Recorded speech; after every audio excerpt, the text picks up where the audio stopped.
الحمد لله الذي هدانا لهذا وما كنا لنهتدي لولا أن هدانا الله والصلاة والسلام على أشرف رسل الله وعلى آله وأصحابه الفائزين برضا الله أما بعد أعوذ بالله من الشيطان الرجيم بسم الله الرحمن الرحيم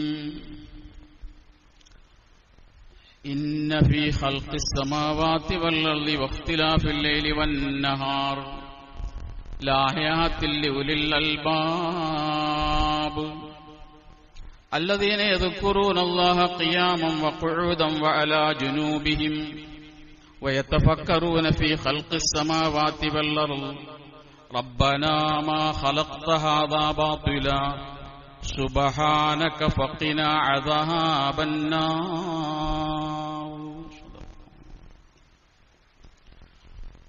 ബഹുമാന്യരായ സഹോദരങ്ങളെ, സത്യവിശ്വാസികൾ, കാരുണ്യവനായ പടച്ച തമ്പുരാൻ നമ്മിൽ സംഭവിച്ചു എല്ലാ ചെറുതും വലുതുമായ തെറ്റുകുറ്റങ്ങളും പുറത്തു മാപ്പാക്കി തെരുമാറാകട്ടെ. ബാക്കിയുള്ള ജീവിതത്തിൽ പടച്ച തമ്പുരാനെ തഖ്വ ചെയ്ത് ജീവിക്കാനും അവന്റെ ദീനിലായി മരിക്കാനും അല്ലാഹു നമ്മെ അനുഗ്രഹിക്കുമാറാകട്ടെ. നമ്മിൽ നിന്ന് മൺമറഞ്ഞു പോയ നമ്മുടെ മാതാപിതാക്കൾ, നമ്മുടെ ബന്ധുമിത്രാദികൾ, നാമുമായി ബന്ധപ്പെട്ട എല്ലാവർക്കും അല്ലാഹു സ്വർഗം പ്രദാനിക്കുമാറാകട്ടെ. രോഗം കൊണ്ട് പ്രയാസപ്പെടുന്നവർക്ക് അല്ലാഹു പരിപൂർണമായ ശിഫ പ്രദാനിക്കുമാറാകട്ടെ. ലോകത്ത് പ്രയാസപ്പെടുന്ന മനുഷ്യർക്ക്, ഫലസ്തീനുകൾ ഉൾപ്പെടെ എല്ലാവർക്കും അല്ലാഹു ആശ്വാസവും സമാധാനവും പ്രദാനിക്കുമാറാകട്ടെ. കടം കൊണ്ട് വലയുന്നവർക്ക് അല്ലാഹു കടം വീട്ടാനുള്ള മാർഗങ്ങൾ എളുപ്പമാക്കി കൊടുക്കുമാറാകട്ടെ.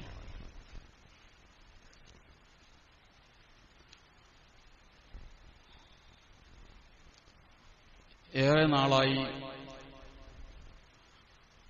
ഉത്തരം കിട്ടാത്ത ഒരു ചോദ്യമായി അവശേഷിച്ചിരുന്ന ഒന്നാണ്,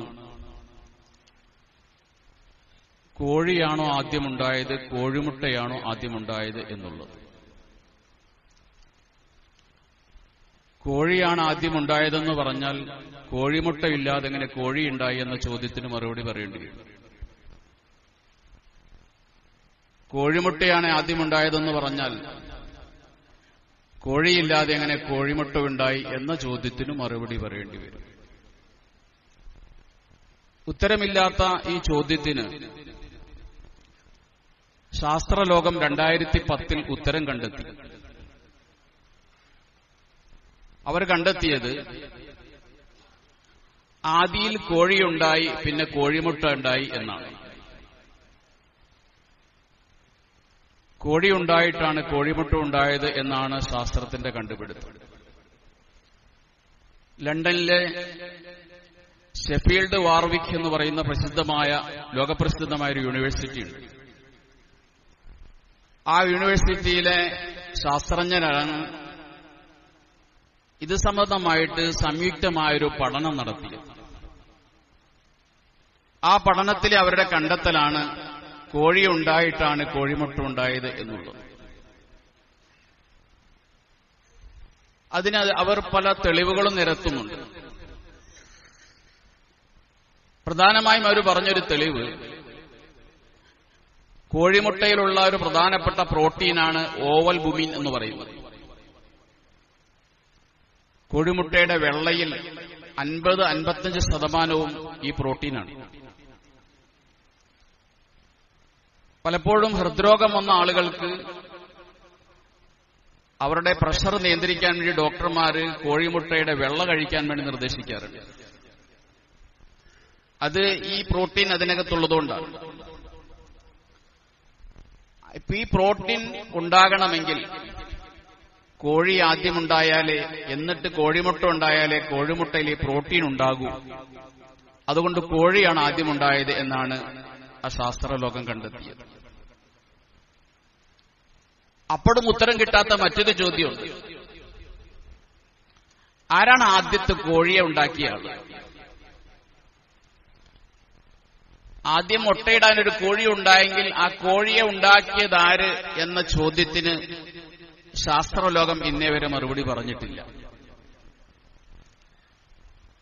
അതിന് മറുപടി പറയാൻ ശാസ്ത്രലോകത്തിനിട്ട് കഴിയുകയുമില്ല.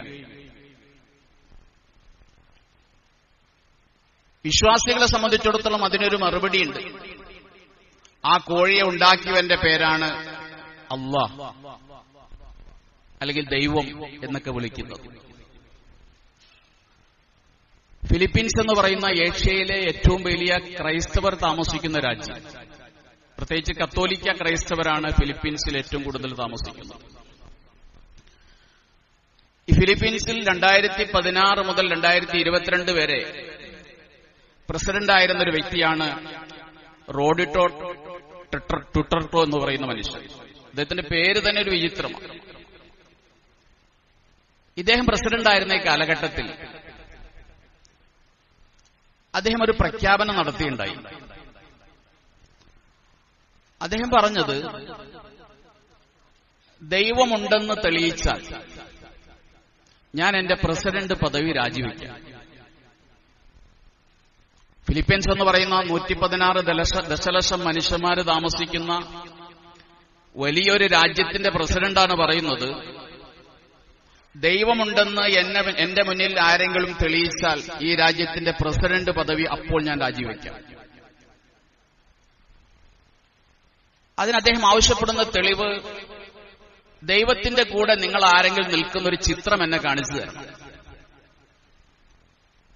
അല്ലെങ്കിൽ ദൈവത്തിന്റെ കൂടെ നിന്നെടുത്തൊരു സെൽഫി എന്നെ കാണിച്ചു തരണം, അപ്പോൾ ഞാൻ ദൈവമുണ്ടെന്ന് വിശ്വസിക്കും, അപ്പോൾ ഞാൻ ഈ പ്രസിഡന്റ് പദവി രാജിവെക്കാമെന്നാണ് അദ്ദേഹം പറഞ്ഞത്.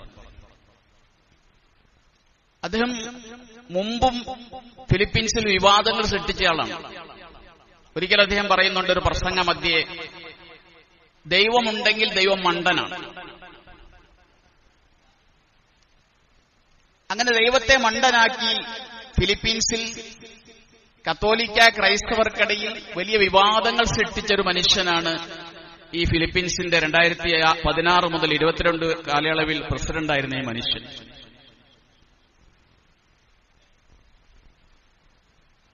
ഇവിടെ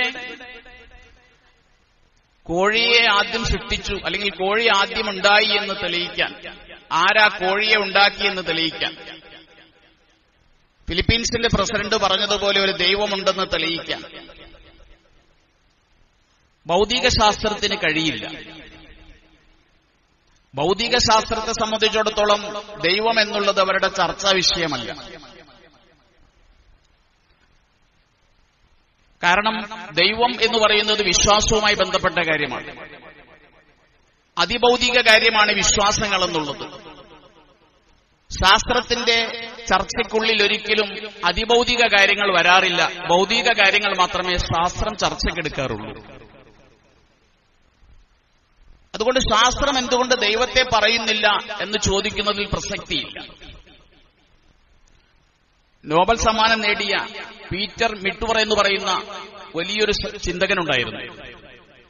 അദ്ദേഹത്തിന്റെ ഒരു പുസ്തകമാണ് ലിമിറ്റ്സ് ഓഫ് സയൻസ്, സയൻസിന്റെ പരിമിതികൾ എന്ന പേരിൽ അദ്ദേഹം ഒരു പുസ്തകം എഴുതിയിട്ടുണ്ട്. അദ്ദേഹം ആ പുസ്തകത്തിൽ പറയുന്നത്, ട്രെയിൻ എന്തുകൊണ്ട് പറക്കുന്നില്ല എന്ന് ചോദിക്കുന്നത് പോലെയാണ് ശാസ്ത്രം എന്തുകൊണ്ട് ദൈവമുണ്ടെന്ന് പറയുന്നില്ല എന്ന് ചോദിക്കുന്നു. ട്രെയിൻ നിർമ്മിച്ചിരിക്കുന്നത് റെയിൽപാളത്തിലൂടെ ഓടാൻ വേണ്ടിയാണ്, പറക്കാനല്ല. ഈ ചോദ്യം പോലെ അപ്രസക്തമായ ഒരു ചോദ്യമാണ് ശാസ്ത്രം എന്തുകൊണ്ട് ദൈവത്തെക്കുറിച്ച് പറയുന്നില്ല എന്നുള്ളത്. കാരണം ദൈവം എന്നുള്ളത് ശാസ്ത്രത്തിന്റെ ചർച്ചയിൽ വരുന്നൊരു കാര്യമല്ല. ശാസ്ത്രം ഭൗതിക കാര്യങ്ങളിലെ ചർച്ച ചെയ്യുന്നുള്ളൂ. ദൈവം എന്നുള്ളത് അതിഭൗതികമായൊരു കാര്യമാണ്. എന്നാൽ ഒരിക്കലും ശാസ്ത്രവിശ്വാസം എന്നുള്ളത് ദൈവവിശ്വാസത്തിനെതിരല്ല. ഒരാൾക്ക് ഒരേ സമയം തന്നെ മഹാനായ ഒരു ശാസ്ത്രജ്ഞനായി ജീവിക്കാനും അതോടൊപ്പം തന്നെ അത്യുന്നതനായ ദൈവത്തിൽ വിശ്വസിക്കാനും ആ ശാസ്ത്രജ്ഞന് കഴിയും. അതുകൊണ്ടല്ലേ ആൽബർട്ട് ഐൻസ്റ്റീനും സർ ഐസക് ന്യൂട്ടനൊക്കെ ദൈവവിശ്വാസികളായിരുന്നു. ലോകത്ത് ഏറ്റവും ബുദ്ധിമാന്മാരായ 10 പേരെ എടുത്താൽ 5ാം സ്ഥാനത്ത് പേര് പറയാവുന്നയാളാണ് ആൽബർട്ട് ഐൻസ്റ്റീൻ. ലോകത്തെ 5ാമത്തെ ബുദ്ധിമാൻ. ആ മനുഷ്യൻ പോലും പ്രപഞ്ചത്തിന് സൃഷ്ടാവുണ്ടെന്ന് വിശ്വസിച്ചയാളായിരുന്നു. സർ ഐസക് ന്യൂട്ടനും പറഞ്ഞത്, ഞങ്ങളുടെ വിജ്ഞാനങ്ങൾ പരിമിതമാണ്, ഞങ്ങൾ ഇന്നേവരെ കണ്ടെത്തിയെന്ന് പറയുന്ന ശാസ്ത്രം പോലും ഈ പ്രപഞ്ചത്തിന്റെ 3% മാത്രമേ ഉള്ളൂ, ബാക്കി ഞങ്ങൾക്കറിയില്ല. അതുകൊണ്ടൊരു ദൈവമുണ്ടെന്ന് വിശ്വസിക്കുന്നതിന് ഞങ്ങൾക്ക് പ്രയാസമില്ല എന്ന് തുറന്നു പറഞ്ഞ ശാസ്ത്രജ്ഞന്മാരാണ് ഈ പറഞ്ഞ ഐസക് ന്യൂട്ടനും ഒക്കെ. ഇവിടെയാണ് നമുക്ക് ഒരു പ്രപഞ്ച സൃഷ്ടാവിനെ കുറിച്ചുള്ള ഒരു അറിവ്, ഒരു ചർച്ച, അങ്ങനെ ഒരു ബോധ്യം വിശ്വാസികൾ എന്ന നിലയ്ക്ക് നമ്മുടെ മനസ്സിലുണ്ടായിത്തീരുന്നുണ്ട്. അറബിയിൽ പരമദൈവത്തിന് പറയുന്ന പേര് അള്ളാഹു എന്നാണ്. അൽ ഇലാഹ് എന്നതിൽ നിന്നാണ് അള്ളാഹു എന്ന് ഉത്ഭവിക്കുന്നത്. അൽ ഇലാഹ്, ദ ഗോഡ് എന്ന് ഇംഗ്ലീഷിൽ പറയാം. GOD, ഒരേ സമയത്ത് സൃഷ്ടിക്കുന്നവനും സംഹരിക്കുന്നവനും സംരക്ഷിക്കുന്നവനും, സൃഷ്ടി സ്ഥിതി സംഹാരം, ഈ 3 ജോലികളാണ് ദൈവം നിർവഹിക്കുന്നത്. അതാണ് പടച്ചതമ്പുരാന്റെ പണി. ഇത് ചെയ്യുന്നൊരു പടച്ചതമ്പുരാൻ, ഒരു സൃഷ്ടാവ് ഈ ഭൂമിലോകത്തിനുണ്ട് അല്ലെങ്കിൽ ഈ പ്രപഞ്ചത്തിനുണ്ട് എന്ന് വിശ്വസിക്കുക എന്നുള്ളത് കേവല ബുദ്ധിയുള്ള മനുഷ്യനെ സംബന്ധിച്ചിടത്തോളം അസംഭവ്യമായ ഒരു കാര്യമല്ല. ഒരിക്കലും ഒരു ശൂന്യതയിൽ നിന്ന്, ഒന്നുമില്ലാതെ ഉണ്ടാക്കാൻ ഒരാളില്ലാതെ ലോകത്തൊന്നും ഉണ്ടാകില്ല എന്ന് മനസ്സിലാകാൻ, അതുകൊണ്ട് തന്നെ പ്രപഞ്ചത്തിന് സൃഷ്ടികർത്താവുണ്ടെന്ന് വിശ്വസിക്കാൻ വലിയ ബുദ്ധിയുടെ ഒന്നും ആവശ്യമില്ല. അതുകൊണ്ടാണല്ലോ നബി തിരുമേനി സല്ലല്ലാഹു അലൈഹി വസല്ലമയുടെ അടുക്കൽ ഒരാൾ വരുന്നുണ്ട്, ഒരു ഗ്രാമീണനായ മനുഷ്യൻ, ഒരു അയറാബി. അയറാബികൾ എന്ന് പറഞ്ഞാൽ അവർക്ക് കാര്യമായി വിവരമൊന്നുമില്ല. മരുഭൂമിയിലൂടെ ഒട്ടകത്തെ മേച്ചു നടക്കുന്ന മനുഷ്യർ. അവരുടെ രാവും പകലും എന്ന് പറയുന്നത് ഈ ഒട്ടകത്തെ മേയ്ക്കുക. അതിലുപരി അവർക്ക് അക്ഷരാഭ്യാസങ്ങളില്ല, ലോകപരിജ്ഞാനങ്ങളില്ല. ഇങ്ങനെയുള്ള ഒരു അയറാബിയായ മനുഷ്യൻ നബി തിരുമേനിയുടെ അടുക്കിലേക്ക് വന്നുകൊണ്ട് പറയുന്നുണ്ട്, പ്രവാചകരെ, എനിക്ക് എന്റെ റബ്ബിനെ കുറിച്ച് പരിചയപ്പെടുത്തി തരണം. നബി തിരുമേനി അത്ഭുതപ്പെട്ടുകൊണ്ട് ആ മനുഷ്യനോട് ചോദിക്കുന്നുണ്ട്, കൈഫ അറഫ്ത റബ്ബക്ക, നിനക്കൊരു റബ്ബുണ്ടെന്ന് നീ എങ്ങനെ അറിഞ്ഞു? റബ്ബിനെ പരിചയപ്പെടുത്തി തരണമെങ്കിൽ ഒരു റബ്ബുണ്ടെന്ന് നീ അറിയണമല്ലോ, എങ്ങനെ ഒരു റബ്ബുണ്ടെന്ന് നീ അറിഞ്ഞു? ആ ചോദ്യത്തിന് പ്രവാചകന്റെ മുന്നിൽ നിന്നുകൊണ്ട് ആ മനുഷ്യൻ പറഞ്ഞ മനോഹരമായൊരു മറുപടിയുണ്ട്. അൽ ബഅറത്തു തദുല്ലു അലൽ ബഈർ വഅഫറുൽ അഖ്ദാമി തദുല്ലു അലൽ മസീർ അഫലാ സമാഉൻ ദാതു അബ്റാജിൻ വഅർളുൻ ദാതു ഫിജാജിൻ അലാ തദുല്ലാനി അല സമീഇൽ ബസീർ. പ്രവാചകൻ അത്ഭുതപ്പെട്ടുപോയി ഗ്രാമീണന്റെ സംസാരം കേട്ടിട്ട്. അദ്ദേഹം ചോദിക്കുകയാണ്, ഈ നക്ഷത്രമണ്ഡലങ്ങളുള്ള ആകാശം, ഈ ആകാശവും ഭൂമിയും കണ്ടാൽ ഒരു മനുഷ്യന് റബ്ബുണ്ടെന്ന് തിരിയാൻ മറ്റൊന്ന് തെളിവ് വേണം നബി. കാരണം അൽ ബഅറത്തു അത് തദുല്ലു അലൽ ബഈർ. മരുഭൂമിയിലൂടെ ഒട്ടകത്തിന്റെ കാഷ്ടം കിടക്കുന്നത് കണ്ടാൽ അതിലൊരു ഒട്ടകം പോയി എന്ന് മനസ്സിലാക്കും. അതിന് വലിയ ബുദ്ധിയൊന്നും വേണ്ട. മരുഭൂമിയിലൂടെ മനുഷ്യന്റെ കാൽപ്പാട് കണ്ടാൽ അതിലൊരാൾ നടന്നുപോയി എന്ന് മനസ്സിലാകും. എങ്കിൽ നക്ഷത്രമണ്ഡലങ്ങളുള്ള ആകാശവും ഇടുങ്ങിയ വഴികളുള്ള ഈ ഭൂമിയും കണ്ടാൽ ലത്തീഫും ഹബീറുമായൊരു പടച്ചതമ്പുരാൻ ഇതിനുണ്ടെന്ന് മനസ്സിലാക്കാൻ എന്താണ് പ്രയാസം നബിയെ എന്ന മനുഷ്യൻ ചോദിക്കുന്നുണ്ട്. അപ്പൊ അക്ഷരാഭ്യാസമില്ലാത്ത, ലോകപരിചയമില്ലാത്ത ഒരു ഗ്രാമീണന് പോലും ഈ പ്രപഞ്ചത്തിനൊരു സൃഷ്ടാവുണ്ടെന്ന് ബോധ്യമായി. അതിന് അദ്ദേഹം കണ്ട തെളിവുകൾ ഇതൊക്കെ തന്നെയാണ്. എന്നിട്ടും എന്തുകൊണ്ടാണ് നമുക്കിടയിൽ ചില ആളുകൾക്ക് അങ്ങനൊരു സൃഷ്ടാവി പ്രപഞ്ചത്തിനുണ്ട് എന്ന് മനസ്സിലാകാതെ പോകുന്നത്? അവരെന്തുകൊണ്ടാണ് യുക്തിവാദികളായിത്തീരുന്നത്? അവരെന്തുകൊണ്ടാണ് എക്സ് മുസ്ലിമീങ്ങളായിത്തീരുന്നത്? കേവലം ഒരു അയറാബിക്ക് മനസ്സിലായ അറിവ് പോലും എന്തിയെ 21-ാം നൂറ്റാണ്ടിൽ ജീവിക്കുന്ന അക്ഷരാഭ്യാസമുള്ള വിദ്യാസമ്പന്നനായ മനുഷ്യന് മനസ്സിലാകാത്തത് എന്താണ്? ഇമാം അബൂ ഹനീഫ റഹ്മത്തുള്ളാഹി തആല അലൈഹിയോട് ചില യുക്തിവാദികൾ ചോദിക്കുന്നുണ്ട്, എന്നാണ് ഈ ദൈവമുണ്ടായത്? അള്ളാഹു എന്നുണ്ടായി? ഇമാം അബൂ ഹനീഫ റഹ്മത്തുള്ളാഹി പറഞ്ഞ മറുപടി, കാലത്തിനും ചരിത്രത്തിനും മുമ്പ് അള്ളാഹു ഉണ്ട്. കാലം തുടങ്ങുന്നതിനു മുമ്പ്, ചരിത്രം തുടങ്ങുന്നതിനു മുമ്പേ അള്ളാഹു ഉണ്ട്. അപ്പോൾ അവർ ചോദിച്ചു, അള്ളാഹുവിന് മുമ്പ് എന്തായിരുന്നു? അപ്പോൾ ഇമാം അബൂ ഹനീഫ റഹ്മത്തുള്ളാഹി ചോദിച്ചു, 3 മുമ്പ് എന്താണ്? അപ്പോൾ ഒരു 3 മുമ്പ് 2ആണ്. 2 മുമ്പ് എന്താണ്? 2 മുമ്പ് 1ആണ്. 1 മുമ്പോ? 1 മുമ്പ് ഒന്നുമില്ല. അവർ പറഞ്ഞു 1 മുമ്പ് ഒന്നുമില്ല. അപ്പോൾ ഇമാം അബൂ ഹനീഫ റഹ്മത്തുള്ളാഹി പറഞ്ഞു, ഈ കണക്കിലെ 1 മുമ്പ് പോലും ഒന്നുമില്ലെങ്കിൽ ഈ പ്രപഞ്ചത്തിന്റെ സൃഷ്ടികർത്താവായ ഏകനായ അള്ളാഹിനു മുമ്പ് എന്തുണ്ടാകാനാണ്? അള്ളാഹിനു മുമ്പ് ഒന്നുമില്ല. അള്ളാഹിനു മുമ്പ് ഒന്നുമില്ല. ഒരിക്കൽ ഇതേ അബൂ ഹനീഫ ഇമാം അദ്ദേഹത്തെ യുക്തിവാദികളെ വെല്ലുവിളിക്കുന്നുണ്ട്, സംവാദത്തിന് വേണ്ടി വെല്ലുവിളിച്ചു. അവരൊരു സ്റ്റേജ് തയ്യാറാക്കി. ഇമാം അബൂ ഹനീഫ റഹ്മത്തുള്ളാഹി അലൈഹിയുമായി കരാറിലെത്തി സമയം നിശ്ചയിച്ചു. പക്ഷെ നിശ്ചയിച്ച സമയത്തിൽ നിന്നും കുറെ വൈകിയാണ് അബൂ ഹനീഫ ഇമാം ഈ സംവാദത്തിന് വേണ്ടി വരുന്നത്. അപ്പോൾ ഈ യുക്തിവാദികൾ ചോദിച്ചു, അല്ല, സമയം തെറ്റിയാണല്ലോ നിങ്ങൾ വന്നത്, നമ്മൾ നിശ്ചയിച്ച സമയം കഴിഞ്ഞിട്ടുണ്ടല്ലോ. അപ്പോൾ അബൂ ഹനീഫ റഹ്മത്തുള്ളാഹി പറഞ്ഞു, ഞാൻ വൈകാൻ കാരണം ഞാൻ വരുന്ന വഴിക്കൊരു പുഴയുണ്ടല്ലോ, എനിക്ക് ആ പുഴ കടന്നു വരണം. ഞാൻ ആ പുഴക്കര എത്തിയപ്പോൾ എനിക്ക് വള്ളമൊന്നും കിട്ടിയില്ല. അവർ ചോദിച്ചു, പിന്നെ എങ്ങനെ വന്നു? ഞാനിങ്ങനെ കുറെ നേരം നിന്നപ്പോൾ ഒരു മരം ഇങ്ങനെ പിടർന്നു വീണു തനിയെ.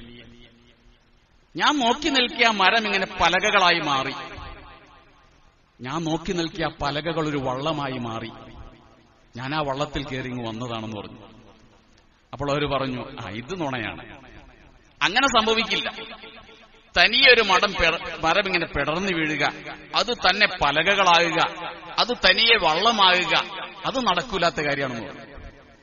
അപ്പോ അബൂ ഹനീഫ റഹ്മത്തുള്ളാഹി ചോദിച്ചു, ഒരു മരം ഇങ്ങനെ വള്ളമാകില്ല എന്ന് നിങ്ങൾ പറയുന്നെങ്കിൽ ഈ അണ്ഡകടാഹം മുഴുവനും ഇങ്ങനെ സ്വയം ഉണ്ടായി എന്ന് നിങ്ങൾക്ക് പറയാൻ കഴിയുമോ?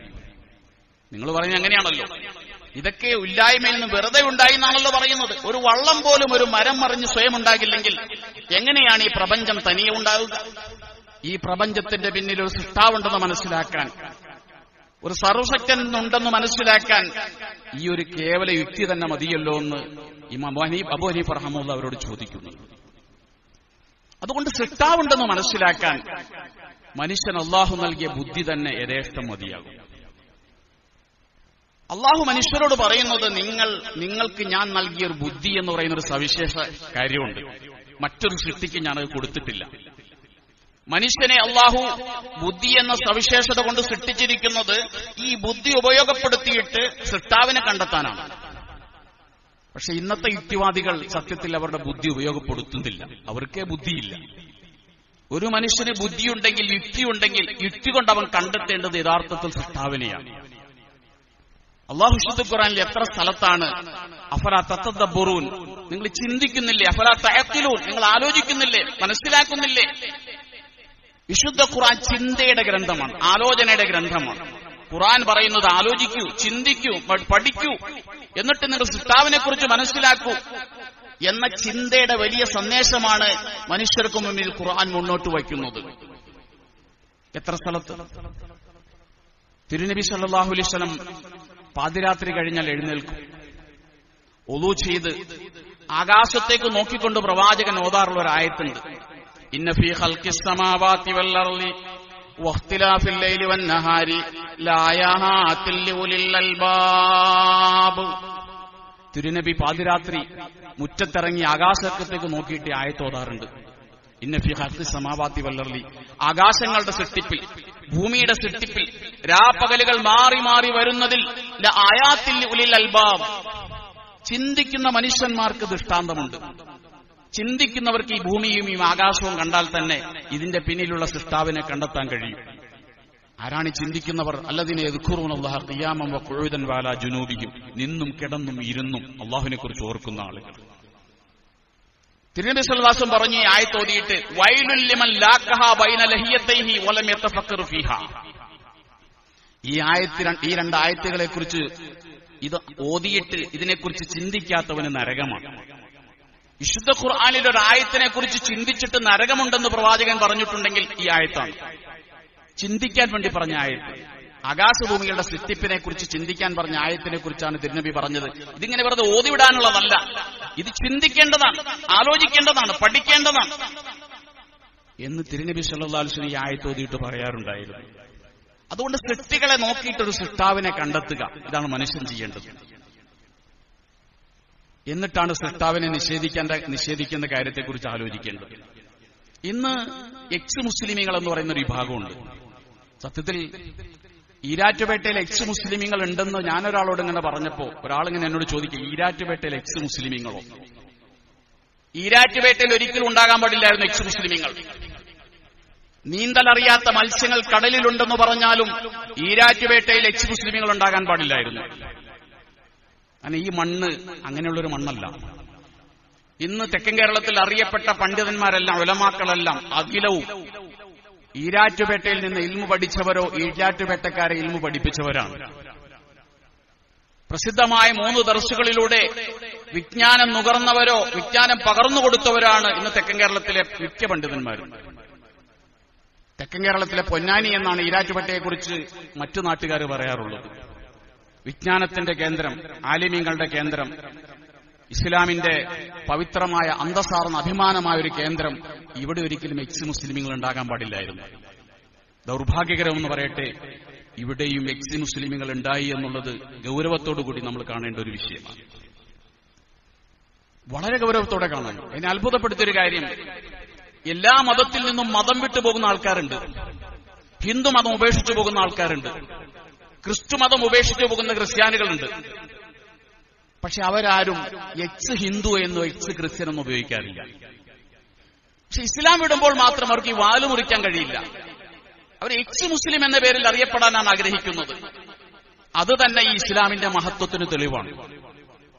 നിങ്ങൾ ഓന്ത് നിറം മാറും പോലെ നിറം മാറുന്നുണ്ടെങ്കിലും പല്ലി വാലുമുറിക്കും പോലെ വാലുമുറിക്കാൻ നിങ്ങൾ തയ്യാറല്ല എന്നുള്ളത് തന്നെ ഈ പരിശുദ്ധ ഇസ്ലാമിന്റെ മഹത്വത്തെയാണ് ഉദ്ഘോഷിക്കുന്നത്. അല്ലെങ്കിൽ നിങ്ങൾ ആ പേരുപേക്ഷിച്ചു പോകണം. അതിന് രാജ്യത്ത് സ്വാതന്ത്ര്യമില്ലേ? ആരെയാണ് നിർബന്ധിക്കുന്നത്? ആർക്കാണ് നിങ്ങളിവിടെ ഉണ്ടാകണമെന്ന് നിർബന്ധമുള്ളത്? രണ്ടാമതെന്നെ അത്ഭുതപ്പെടുത്തിയ കാര്യം, നിങ്ങൾക്ക് മരിച്ചാലും കബറടക്കാൻ വേണ്ടി മുസ്ലിമീങ്ങളുടെ ശ്മശാനം വേണമെന്നുള്ളതാണ്. മുസ്ലിമീങ്ങളുടെ ശ്മശാനം മുർത്തദ്ദുകളെ കബറടക്കാനുള്ളതല്ല. മുർത്തദ് കാഫിറാണ്. ഏറ്റവും മോശമായ കാഫിറാണ് മുർത്തദ്. റിദ്ദത്ത് എന്ന് പറയുന്നത് കുഫറിന്റെ വിഭാഗങ്ങളിൽ ഏറ്റവും മോശമാണ്. മുർത്തദ്ദിനെ കബറടക്കാമെങ്കിൽ കാഫിറിനെയും കബറടക്കേണ്ടി വരും. അനധിവിദൂര ഭാവിയിൽ വലിയ അപകടത്തിലേക്ക് കാര്യങ്ങൾ പോകും. ഒരു അമുസ്ലിമിനെ കബറടക്കാൻ വേണ്ടി ആവശ്യപ്പെട്ടു. അത് കോടതി വ്യവഹാരങ്ങളിലേക്ക് നീങ്ങിയാൽ സമർത്ഥനായ ഒരു വക്കീലിന് ഇവിടെ വേറെയും അമുസ്ലിമീങ്ങളെ കബറടക്കിയിട്ടുണ്ട്, അതുകൊണ്ട് ഈ കബറടക്കപ്പെടേണ്ടി വരുമെന്ന് വാദിച്ച് സമർത്ഥിക്കാൻ ഒരു സമർത്ഥനായ വക്കീലിന് കഴിയും. അങ്ങനെ വന്നാൽ പൊതുശ്മശാനം എന്നൊരു കാറ്റഗറിയിലേക്ക് നീങ്ങിപ്പോകും. അള്ളാഹു കാത്തുരക്ഷിക്കുമാറാകട്ടെ. അതുകൊണ്ട് ഇസ്ലാം വിട്ടു പോകുന്നവർക്ക് പോകാം. നിങ്ങളൊന്നുമല്ല ഇസ്ലാമിനെ ഉയർത്തിപ്പിടിച്ചത്. ഈ ഇസ്ലാമിനെ ലിയുദ്ഹിറഹു അലദ്ദീനി കുല്ലിഹി വലൗ കരിഹൽ മുശ്രികൂൻ വലൗ കരിഹൽ കാഫിറൂൻ. ഏത് കാഫിറിനോട്, ഏത് കാഫിറിന് ഈ മതത്തോട് യോജിപ്പില്ലെങ്കിലും, ഏത് മുശ്രിക്കിന് ഈ മതത്തോട് യോജിപ്പില്ലെങ്കിലും അള്ളാഹു അവന്റെ പ്രവാചകനെ നിയോഗിച്ചത് ലിയുദ്ഹിറഹു അലദ്ദീനി കുല്ലി, എല്ലാ മതങ്ങളുടെയും മുകളിൽ ഈ മതം നിൽക്കാൻ വേണ്ടിയാണ്. അന്ത്യനാൾ വരെ ഈ മതം ഉയർന്നു നിൽക്കുക തന്നെ ചെയ്യും. നിങ്ങൾക്ക് രക്ഷ വേണോ? നിങ്ങൾ ഈ മതത്തോട് ചേർന്ന് നിൽക്കുക. നിങ്ങളെക്കൊണ്ട് ഈ മതത്തിനൊരു അന്തസ്സും കിട്ടാനില്ല. അതുകൊണ്ട് മരണത്തിനു മുമ്പ് നിങ്ങൾ തീരുമാനിക്കാൻ നിങ്ങൾക്ക് എവിടെ കബറടങ്ങണം. അഭിമാനത്തോടെ പറയണം, അന്തസ്സോടെ പറയണം. മരിക്കുന്നതിന് മുമ്പ് ഓരോ എക്സ് മുസ്ലിമും എഴുതി വെക്കണം, എന്റെ ബോഡി മെഡിക്കൽ കോളേജിൽ കൊടുക്കാം, അല്ലെങ്കിൽ എന്റെ ബോഡി ഇന്ന ശ്മശാനത്തിൽ അടക്കം ചെയ്യാമെന്ന് എഴുതി വെക്കാനുള്ള ബാധ്യത ഓരോ എക്സ് മുസ്ലിമിനുണ്ട്. മരിച്ചു കഴിയുമ്പോൾ മുസ്ലിമീങ്ങളുടെ ശ്മശാനത്തിൽ വന്ന് വിലപേശിയല്ല വേണ്ടത്. ഞങ്ങളുടെ വിശ്വാസവുമായി നിങ്ങൾക്ക് യോജിപ്പില്ല. ഞങ്ങൾ വിശ്വസിക്കുന്നത് ഖബറിൽ രക്ഷയും ശിക്ഷയും ഉണ്ടെന്നാണ്. ഞങ്ങൾ വിശ്വസിക്കുന്നത് ഖബറിൽ ചോദ്യമുണ്ടെന്നാണ്. ഞങ്ങൾ വിശ്വസിക്കുന്നത് മരണാനന്തര ജീവിതത്തിൽ സ്വർഗവും നരകവും ഉണ്ടെന്നാണ്. ഈ വിശ്വാസമില്ലാത്ത, അങ്ങനെ ഒരു സൃഷ്ടാവിൽ വിശ്വാസമില്ലാത്ത നിങ്ങൾക്കെന്തിനാണ് മുസ്ലിമീങ്ങൾ അടക്കുന്ന ശ്മശാനം? നിങ്ങൾ നിങ്ങളുടെ ജീവിതകാലത്ത് തീരുമാനിക്കണം നിങ്ങളെ എവിടെ അടക്കപ്പെടണമെന്നുള്ള കാര്യം. ഏതായിരുന്നാലും ഒരു പടച്ചതമ്പുരാനൊന്ന് കണ്ടെത്താൻ കഴിയണം. അതൊരു മനുഷ്യന്റെ കേവല ബുദ്ധി കൊണ്ട് കണ്ടെത്താൻ കഴിയും. അള്ളാഹു അവന്റെ വിശുദ്ധ ഖുർആനിൽ എത്ര സ്ഥലത്ത് ചോദിക്കുന്നുണ്ട്, അം ഖുലിഖൂ മിൻ ഗൈരി ശൈഇൻ, അം ഖുലിഖൂ മിൻ ഗൈരി ശൈഇൻ. നിങ്ങളൊക്കെ ശൂന്യതയിൽ നിന്ന് വന്നതാണെന്നാണോ നിങ്ങളുടെ വിചാരം? നിങ്ങളെ ആരും സൃഷ്ടിച്ചതല്ല എന്നാണോ നിങ്ങളുടെ വിചാരം? അം ഖലഖുസ് സമാവാതി വൽ അർളി, അതോ ഇവരാണോ ആകാശഭൂമികളെ സൃഷ്ടിച്ചത്? ഇതിലെന്തെങ്കിലും പങ്കാളിത്തം നിങ്ങൾക്കുണ്ടോ? ഒരു പങ്കാളിത്തമില്ല.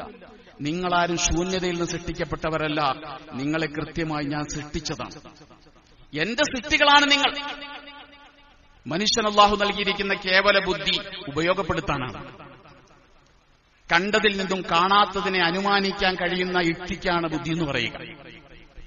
പുക കണ്ടാൽ തീയുണ്ടെന്ന് മനസ്സിലാക്കാൻ കഴിയണം. ഒരു സ്ഥലത്ത് പുക പോകുന്നുണ്ടെങ്കിൽ അതിന്റെ പിന്നിൽ തീയുണ്ടാകും. അത് കേവല മനുഷ്യന് മനസ്സിലാകും. ഒരു മേശ കണ്ടാൽ ആ മേശ പണിതൊരു ആശാരി ഉണ്ടാകും. ഒരു ശില്പം കണ്ടാൽ അതിന്റെ പിന്നിൽ ഒരു ശില്പി ഉണ്ടാകും. ഒരു കവിത കണ്ടാൽ ആ കവിതയ്ക്ക് പിന്നിൽ ഒരു കവി ഉണ്ടാകും. ഇത് കണ്ടെത്താൻ കഴിയുന്നതാണ് മനുഷ്യന്റെ കേവല യുക്തി എന്ന് പറയുന്നത്.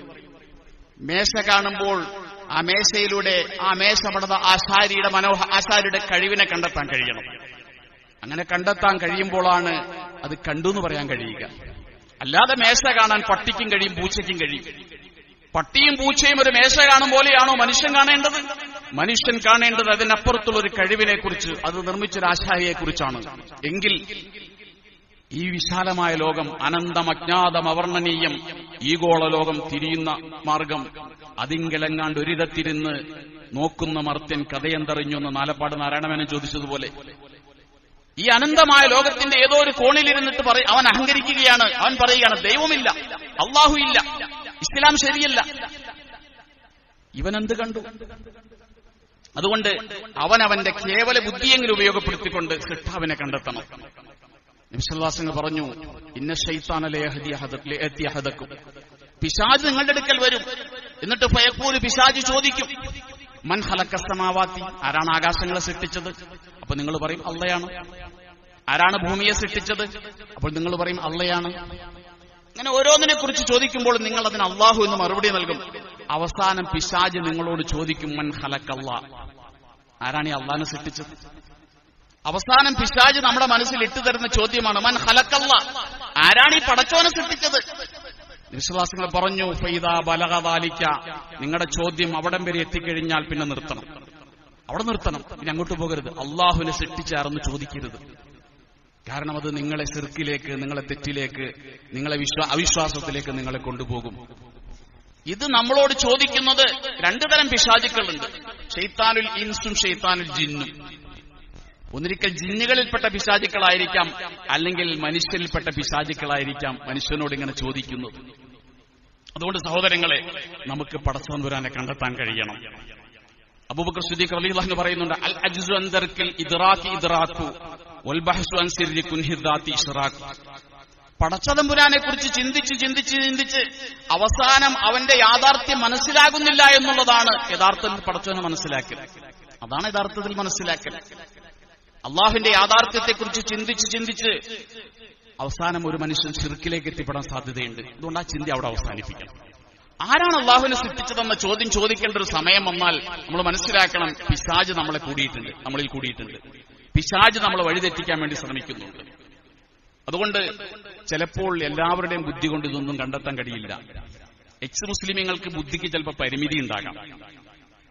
നമ്മളൊന്ന് ആലോചിച്ചു, നമ്മുടെ മൂക്കിന്റെ മുന്നിൽ ഒരു കറുത്ത അടയാളമുണ്ടെങ്കിൽ, ഒരു കറുത്ത പുള്ളിയുണ്ടെങ്കിൽ, ഏത് ബുദ്ധിമാനും ഈ കറുത്ത പുള്ളി കാണാൻ കണ്ണാടി ഉപയോഗിക്കണം. കണ്ണിന്റെ തൊട്ടു താഴെയാണ് മൂക്ക്. എന്നാൽ പോലും മൂക്കിന്റെ മുന്നിലുള്ള കറുത്ത അടയാളം കാണാൻ ഏത് ബുദ്ധിമാനും കണ്ണാടി വേണ്ടി വരുന്നുണ്ട്. കണ്ണാടിയില്ലാതെ അത് കണ്ടെത്താൻ കഴിയില്ല. അതുപോലെയാണ് പടച്ചതമ്പുരാനാകുന്ന സർവശക്തനെ കണ്ടെത്താൻ മനുഷ്യന് അല്ലാഹു നൽകിയ ദൃഷ്ടാന്തങ്ങളാണ്. വഫിൽ അർളി ആയാത്തുൽ ലിൽ മൂഖിനീൻ വഫി അൻഫുസികും അഫലാ തുബ്സിറൂൻ. അല്ലാഹു ചോദിക്കുന്നുണ്ട്, വഫിൽ അർളി ആയാത്തുൽ ലിൽ മൂഖിനീൻ, മനുഷ്യന്മാർക്ക് അല്ലാഹുവിനെ കണ്ടെത്താൻ കഴിയുന്ന ധാരാളം ദൃഷ്ടാന്തങ്ങൾ ഈ ഭൂമിയിലുണ്ട്. നമ്മളൊന്ന് ആലോചിച്ചു, ഈ ഭൂമിയെക്കുറിച്ച്, ഈ ഭൂമിയുടെ സൃഷ്ടിപ്പ്, ഇതിന്റെ നിലനിൽപ്പ്, എവിടെയാണ് ഒരു പോരായ്മയുള്ളത്? സൂറത്തു തബാറക്കയിൽ അല്ലാഹു ചോദിക്കുന്നുണ്ടല്ലോ, നിങ്ങൾ നിങ്ങളുടെ കണ്ണുയർത്തി ആകാശത്തേക്ക് നോക്ക്, നിങ്ങൾ നോക്ക്, എന്റെ സൃഷ്ടിപ്പിൽ എന്ത് പോരായ്മയുണ്ട്. സുമ്മർജിയൽ ബസറ, വീണ്ടും നോക്ക്, ഒന്ന് നോക്കിയിട്ട് നിർത്തരുത്, വീണ്ടും വീണ്ടും നോക്ക്.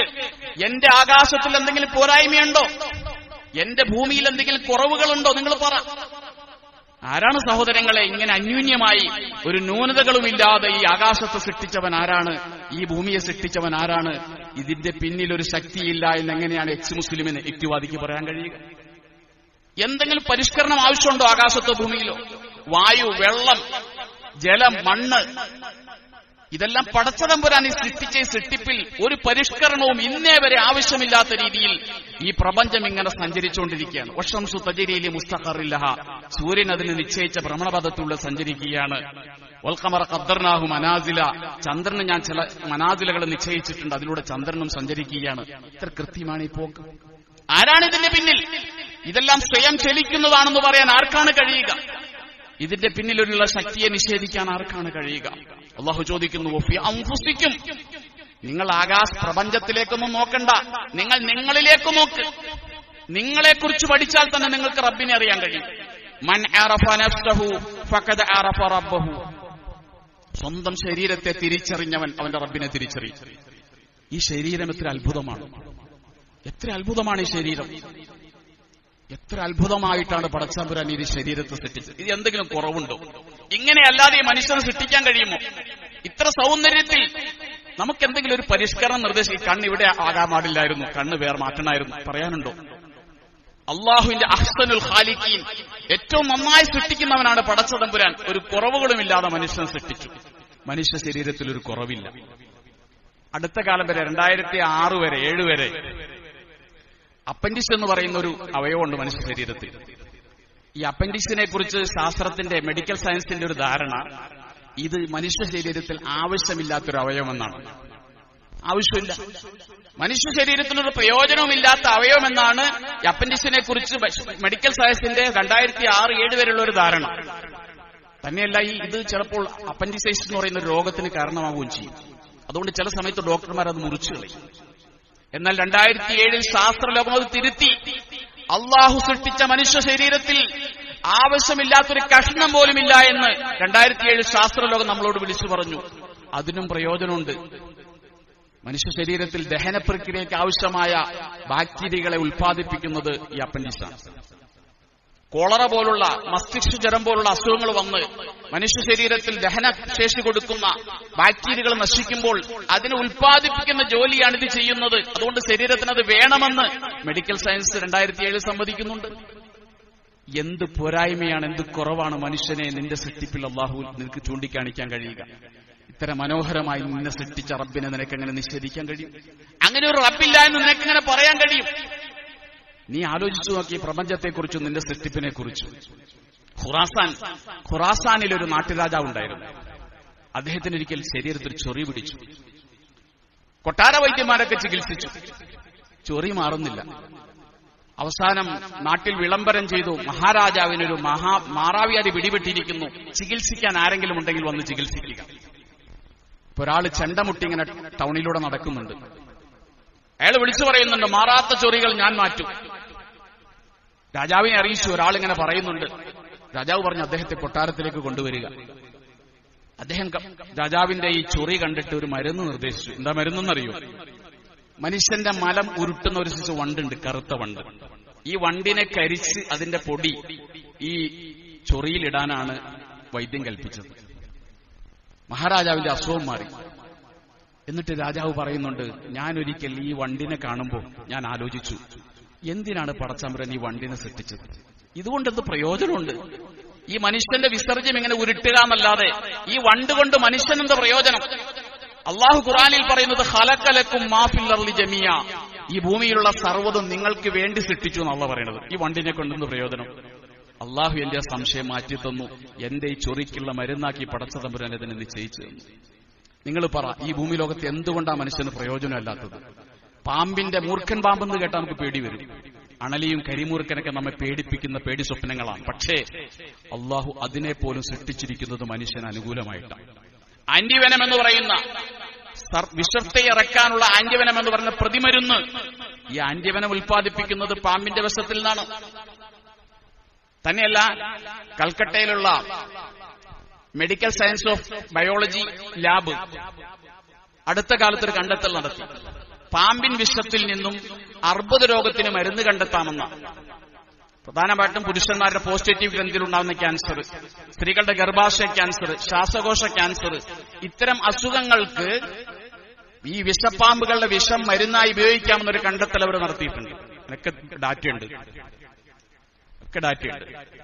അതുപോലെ വേറെ ചില രാജ്യങ്ങൾ തേളിന്റെ ഫാമുകൾ നടത്തുന്ന രാജ്യങ്ങളുണ്ട്. ചില കരീബിയൻ രാജ്യങ്ങൾ തേളിന്റെ ഫാമുകൾ നടത്തുന്നുണ്ട്. എന്തിനാണ് തേളിനെ വളർത്തുന്നത്? തേളിൻ വിഷം എടുക്കാൻ വേണ്ടി. ഈ തേളിൻ വിഷം 8,000-ഓളം രോഗികളിൽ, അർബുദ രോഗികളിൽ ചികിത്സിച്ച് അർബുദ സെല്ലുകൾ വികസിക്കാതിരിക്കാനും അതിനെ നശിപ്പിക്കാനും തേളിൻ വിഷം ഉപയോഗപ്പെടുമെന്ന കണ്ടെത്തൽ ക്യൂബ പോലുള്ള ചില രാജ്യങ്ങൾ നടത്തിയിട്ടുണ്ട്.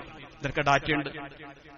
എന്തിനാണ് പടച്ചതമ്പുരാൻ വെറുതെ സൃഷ്ടിച്ചത്? അവസാനമായി ചോദിക്കട്ടെ, മനുഷ്യന്റെ മലവും മനുഷ്യന്റെ മൂത്രവും, ഇതിന് നമ്മൾ പറയുന്ന പേര് വിസർജ്യമെന്നാണ്.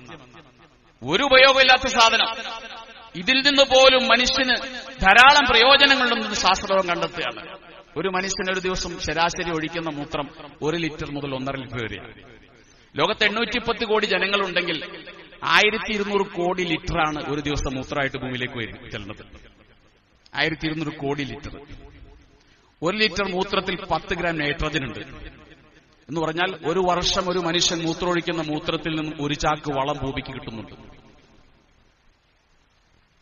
തന്നെയല്ല, ആധുനികമായ സാങ്കേതിക വിദ്യ ഉപയോഗിച്ചുകൊണ്ട് ഈ മൂത്രത്തിൽ നിന്ന് തന്നെ ധാരാളം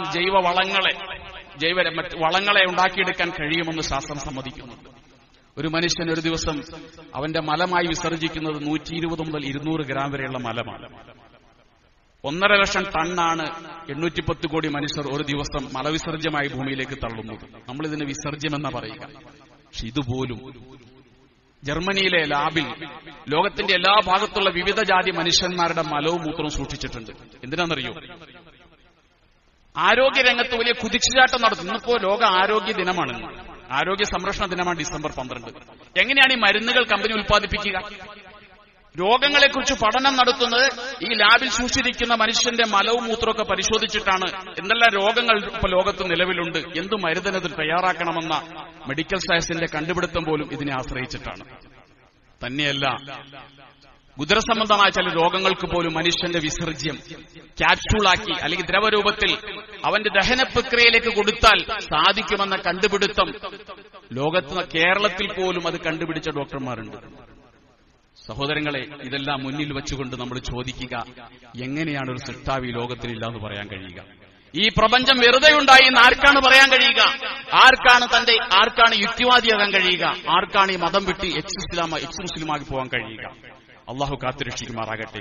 അതുകൊണ്ട് എല്ലാ എക്സ് മുസ്ലിമുകളോടും പറയാനുള്ളത്, വിശുദ്ധ ഖുർആനിൽ അള്ളാഹു പറഞ്ഞൊരു ആയത്താണ്, സത്യവിശ്വാസികളെ, മൻ യർതദ്ദു മിൻകും അൻ ദീനി, നിങ്ങളിൽ ആരെങ്കിലും ഈ മതം വിട്ടു പോവുകയാണെങ്കിൽ ഈ മതത്തെ തോൽപ്പിക്കാൻ നിങ്ങൾക്ക് കഴിയില്ല.